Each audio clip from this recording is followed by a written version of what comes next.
All right. Welcome, everyone. My name is Anders Heilsberg. I'm a technical fellow at Microsoft, and I'm here today to talk about Typescript, a project that I've been involved with for the last 3 years or so. And before that, of course, many of you know that I've worked for a long time on C# as well. And generally, wherever language opportunities present themselves, I try to be there. The Typescript project got its start about 3 years ago, and basically is a typed superset of JavaScript that compiles to plain JavaScript. We started the Typescript project because we were getting a lot of feedback from internal users as well as external customers that writing large applications in JavaScript is hard. And there are a variety of reasons, A, why you want to write large applications, and B, why it's hard. If you think about the computing space today, it's gone from being very homogeneous to being very heterogeneous. We have many different platforms that needs to be covered, as well as the web. And really, the only cross-platform game in town is JavaScript. Even Java, that was conceived to be cross-platform, really isn't cross-platform anymore. And JavaScript is pretty much unavoidable. And in that space, you know, as we write apps just have a way of getting larger all the time, right? And JavaScript was never really conceived as a language for large-scale application development.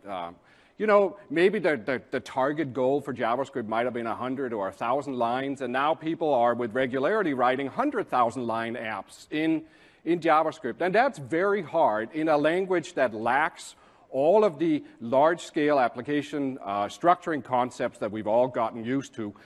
For example, in JavaScript there are no classes, no modules, at least not in the JavaScript that's in the wild today. So when we thought about, you know, and also, you know, the tooling for JavaScript left a lot to be desired. So when we thought about what could we do to remedy this, there were sort of several ways we could go. You know, one was to, well, maybe we should cross-compile from another language to JavaScript, like from Java. Google has a project called Gwt that cross-compiles from Java to JavaScript, and we have an effort in-house, or had an effort called Script Sharp that would cross-compile C# to JavaScript.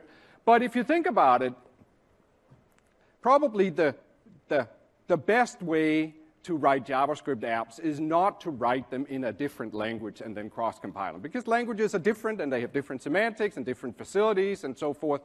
And so we felt, you know, if we're really going to do something good for the JavaScript community, we ought to try to fix the things that are broken, but not actually substitute something different.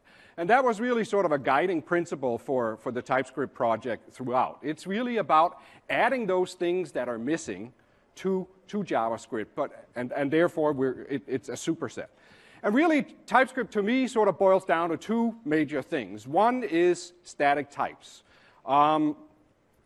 If you think about what it is that powers the wonderful tooling that we've all gotten accustomed to in languages like Java and C#,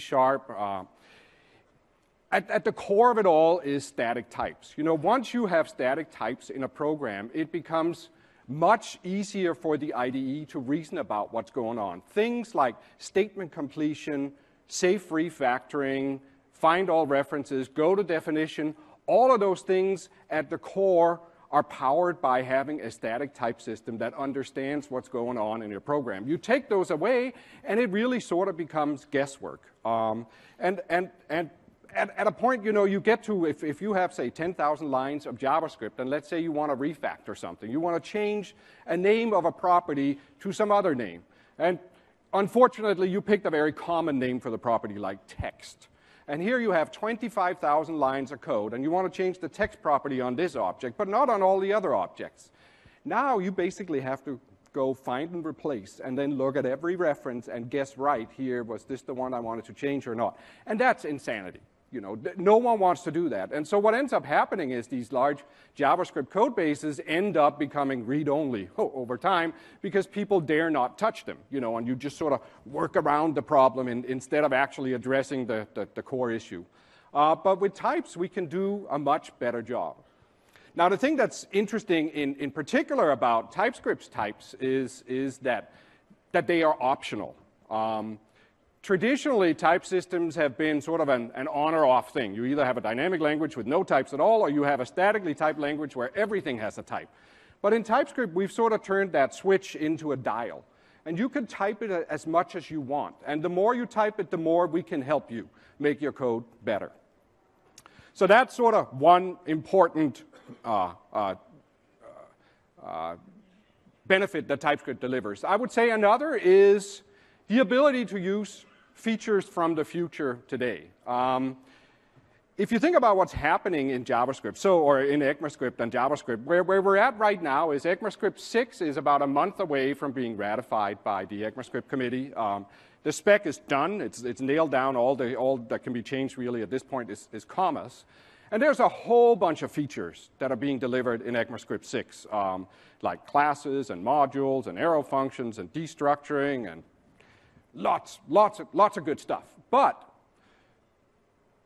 it may not be possible for you to actually use that for another 3 to 5 years, if you think about it, right? Because you may be able to control your development environment that you write in, and you may be able to control on your local computer what kind of code you run, but you can't control what kind of browser the eventual user of your app is going to have. And a lot of people are going to have a lot of older browsers out there for a good long time. I mean, even today, it's not even clear that today it's safe to assume ECMAScript 5, right? And ECMAScript 5 has been out for, what, 5 years by now. So one of the things that we can do with TypeScript, and that we do, is we allow you to down-level compile your ECMAScript 6 code to down-level browsers. So you can use all of the facilities from ECMAScript 6, but we can actually generate code that will run in an ECMAScript 3 or an ECMAScript 5 compliant environment.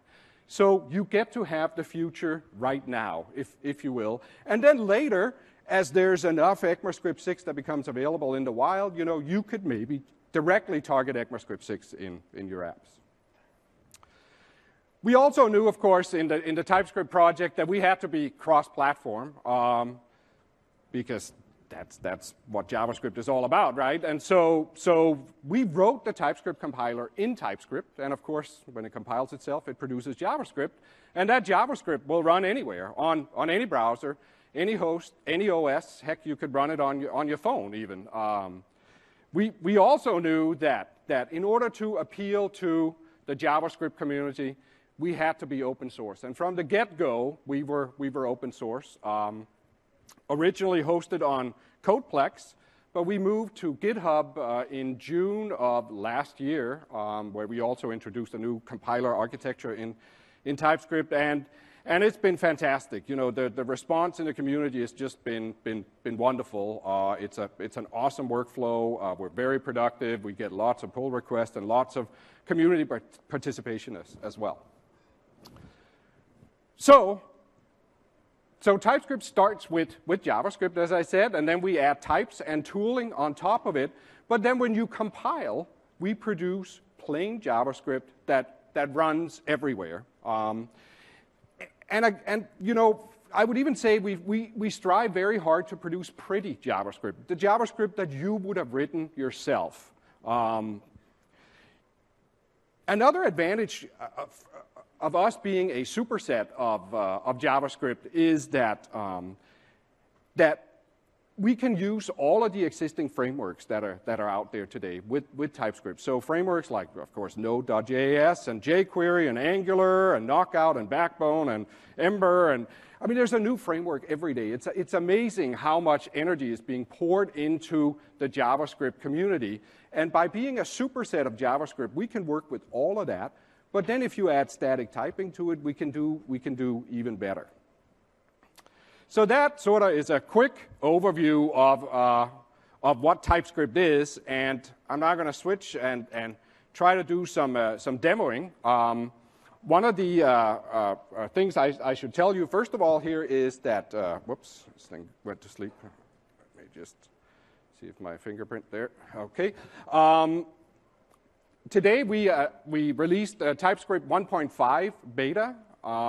It's available for download. It's available with NPM and whatever, so you can all grab that. It's sort of the last step towards the final release of 1.5, which will happen in the fairly near future.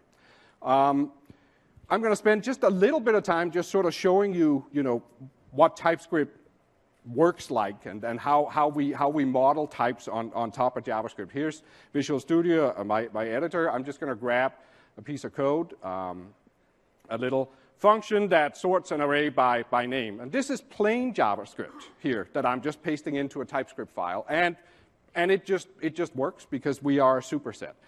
Now, in this code, there are no types whatsoever. So if I move around and I hover over things, you'll see that, well, we know there's a parameter called a, but we don't know what its type is, and therefore we don't know what the methods of everything are, and we don't really know what sort by name results returns. It's just an any. And that, of course, means that I can write stuff like sort by name and then pass it the number 5, which obviously isn't going to work, but it's hard to tell. And clearly, it would be nice if I could somehow say that the type of A is supposed to be an array. And we're not the first to get that bright idea.